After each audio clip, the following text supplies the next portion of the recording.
when I think about what you guys are saying about way of being, it just reminds me there have been times, maybe in a high stakes moment in a team meeting where maybe things aren't going well, and maybe there's a post-it on the wall that is gone awry for us.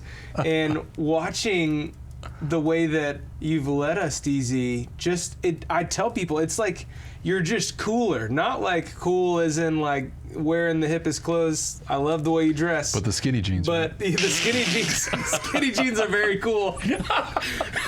But I mean cool like it's just That's like, bro. you're The walking Iowa on the style. hot coals and it doesn't even seem to be bothering you on the outside. No matter what turmoil is going on, it seems like everything's fine. And it just strikes me when that happens and I'm watching it, because I feel the turmoil and I look at you guys and it's like, why don't you care? it's a peaceful day in your world, and it blows me away. It's thank you for those kind words, and that's very gracious. I'm thinking about a couple things as I hear that. One is, a lot of times I have no clue what I'm doing. We call that humble.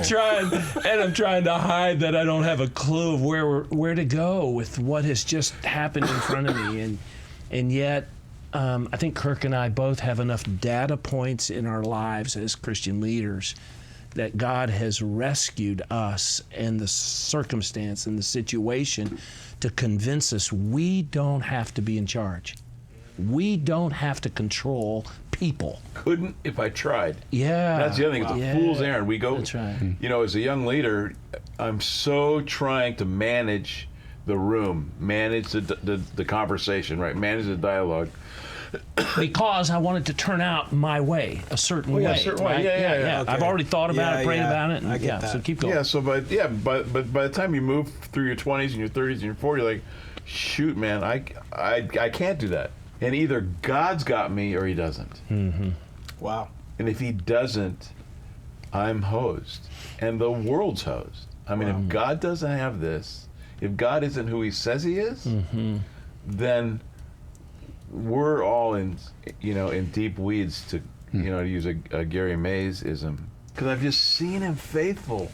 Yeah. Like you have, and like you have, and like you have. We've seen him faithful over and over and over again. And if he's got us, then we don't have to overfunction. Yeah. And so when we talk about cultivating way of being, another aspect is to train ourselves to expect, to believe and expect that God is in charge. He has us, he has the circumstance, he has the church, he has the team, whatever it is that our finances, whatever. Everything.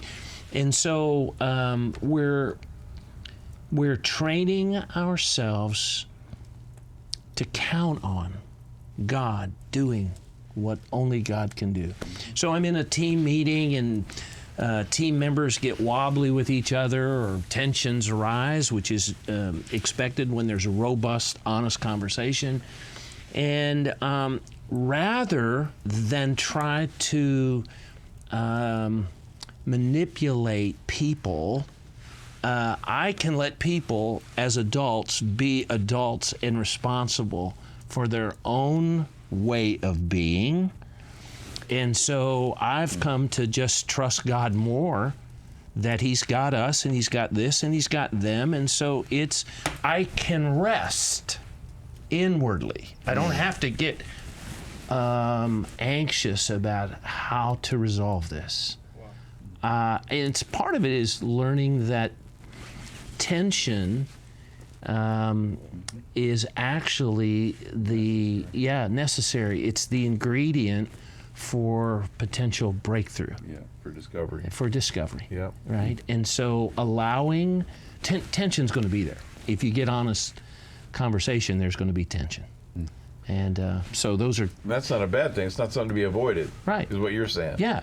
But something to welcome. Right. One's way of being in the tension is the game. Yes, correct. There you go.